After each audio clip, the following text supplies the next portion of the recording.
Pernikahan itu bukanlah soal menyatukan dua insan di atas ijab kabul semata, tetapi juga soal menyatukan kedua keluarga masing-masing dengan kultur atau budaya dan kebiasaan yang berbeda. Pernikahan bukanlah ajang pemutus silaturahim antara kita dengan keluarga kita, melainkan sebaliknya. Kita harus terus menjaga komunikasi dan tali silaturahim antara diri kita dengan anggota keluarga kita, maupun dengan mertua kita. Seperti cerita seorang pemuda soleh yang sabar satu ini dalam menghadapi ujian pernikahannya. Apakah yang terjadi dengannya? Berikut adalah kisah lengkapnya.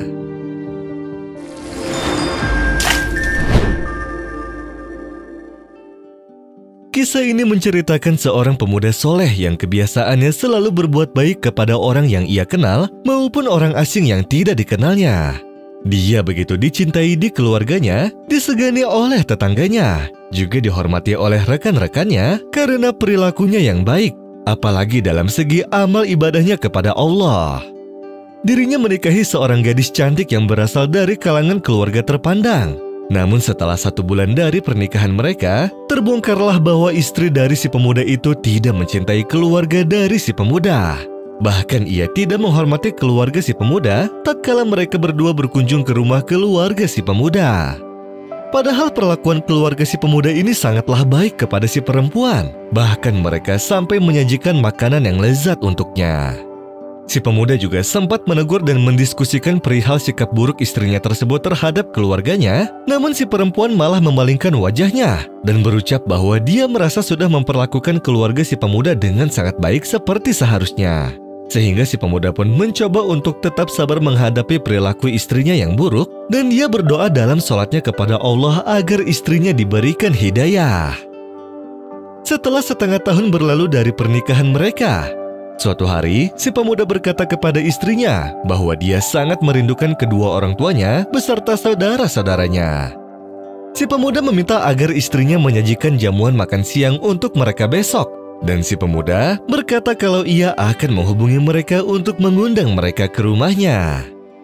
Namun si istri malah merespon perkataan si pemuda dengan nada bicara yang kurang menyenangkan. "Panggillah mereka sesuka hatimu, karena aku tidak peduli sama sekali." Si pemuda pun mencoba tetap bersabar menghadapi sikap buruk istrinya, lalu perbincangan mereka berdua pun berakhir. Di keesokan harinya, pada waktu pagi datang, si pemuda pun pergi untuk berangkat bekerja. Lalu pada waktu istirahat makan siang, si pemuda itu pun kembali ke rumah dan bertanya kepada istrinya apakah ia sudah menyiapkan makan siang untuk jamuan keluarganya. Ia berkata bahwa keluarganya akan segera tiba sebentar lagi. Namun alangkah terkejutnya si pemuda tatkala istrinya malah menjawab dengan nada dingin. "Belum, aku tidak memasak apapun. Karena bagiku, keluargamu itu bukanlah orang asing. Jadi untuk apa aku repot-repot membuatkan jamuan untuk mereka?" Si pemuda yang mendengar perkataan istrinya pun kehabisan kesabaran dan menjawabnya dengan nada kesal. "Kenapa kamu tidak memberitahuku kemarin kalau kamu tidak bersedia menyiapkan makanan untuk keluargaku? Mereka akan tiba sebentar lagi. Lantas apa yang harus aku katakan kepada mereka bila mereka tiba di rumah dan kita tidak memiliki makanan sedikit pun?" Namun si istri malah menjawab kembali perkataan si pemuda tanpa merasa bersalah sedikit pun. "Hubungi saja mereka dan mintalah mereka untuk membatalkan kunjungan mereka kemari. Lalu minta maaflah kepada mereka, karena mereka pasti akan menerima permohonan maaf darimu. Kau kan anggota keluarga mereka." Si pemuda yang mendengarnya pun kesal lalu pergi meninggalkan rumah dengan raut wajah yang sedih akibat perlakuan istrinya tersebut.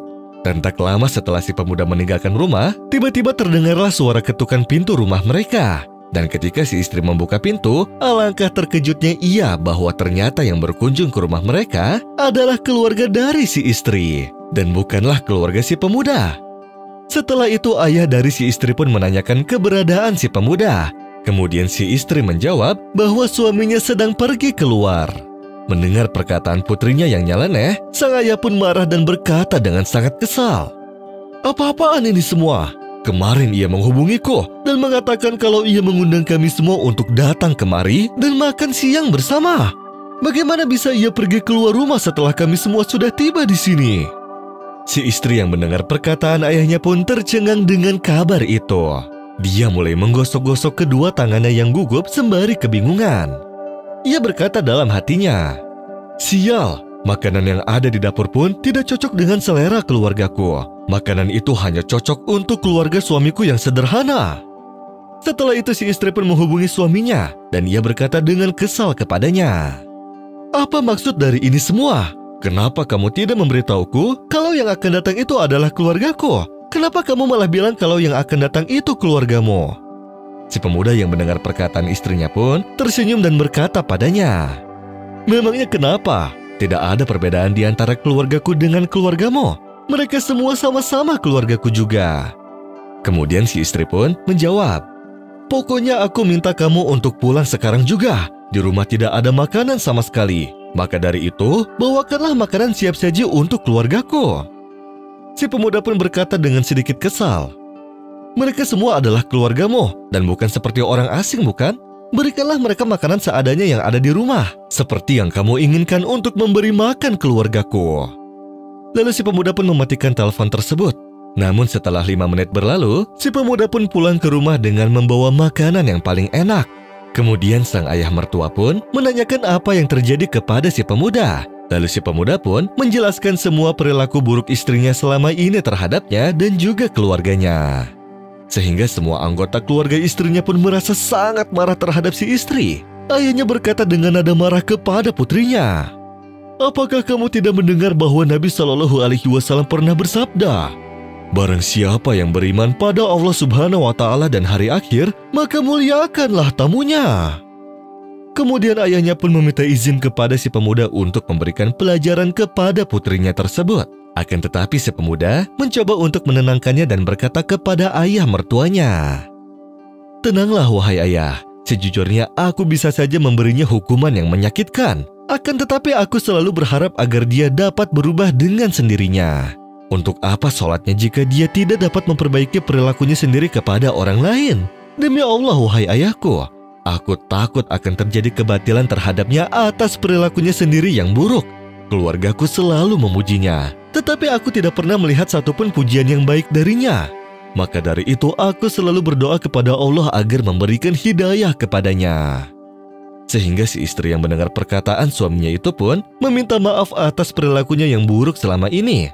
Dia bersumpah pada si pemuda bahwa dia akan benar-benar berubah dan juga akan memperbaiki perilakunya.